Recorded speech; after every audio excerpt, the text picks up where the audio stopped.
بسم اللہ الرحمن الرحیم۔ السلام علیکم ورحمۃ اللہ وبرکاتہ۔ میں جو آپ کے لیے وظیفہ لایا ہوں، یہ وظیفہ جس طرح آپ لوگ شبان کا چاند دیکھیں گے اسی وقت ہی یہ وظیفہ کرنا ہے۔ جب آپ یہ وظیفہ کریں گے تو اللہ تبارک و تعالیٰ کی طرف سے ضرور آپ پر رحمت کی بارش ہوگی، کیونکہ شبان کا چاند سال کے اندر صرف ایک مرتبہ ہی نظر آتا ہے، اور یہ جو آپ نے وظیفہ کرنا ہے صرف ایک مرتبہ وظیفہ کرنا ہے۔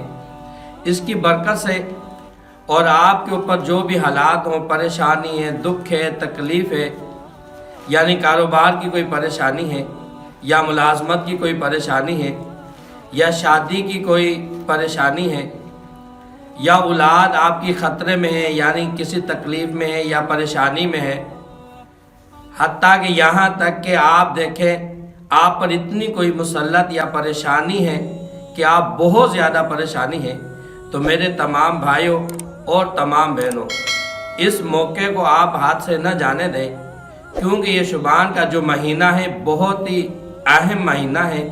اس مہینے کی بہت زیادہ برکتیں اور رحمتیں ہیں۔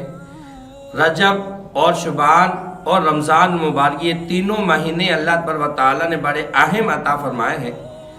اور پھر دوسری طرف میں سبق یہ دے کر جاؤں گا، جن پر کوئی پریشانی نہیں، دکھ نہیں، وہ کہتے ہیں کہ ہمیں آسانیاں ہی آسانیاں ہیں، ان کو بھی چاہیے کہ جب شبان کا چاند دیکھیں تو یہ وظیفہ ضرور پڑھیں۔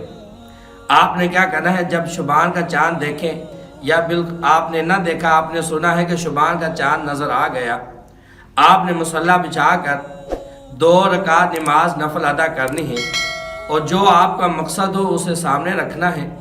رکھنے کے بعد 2 رکعت نماز نفل ادا پڑھیں، اسی ہی کے نام سے جو پریشانی ہو، آپ کو کاروبار کی ہو یا اولاد کی ہو، کسی طرح بھی کوئی پریشانی ہو۔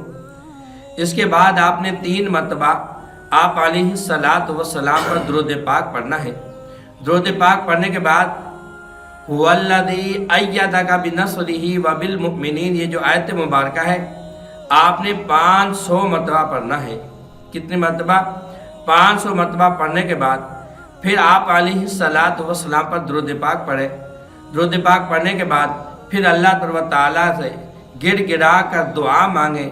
جب آپ اللہ تبارک و تعالیٰ سے دعا مانگیں گے، گڑ گڑا کر دعا مانگیں گے، تو اللہ تبارک و تعالیٰ آپ کی اس دعا کو ضرور قبول فرمائیں گے، اور آپ کا جو بھی پریشانی ہوگی اس پر اللہ تبارک و تعالیٰ کی طرف سے مدد ضرور آئے گی۔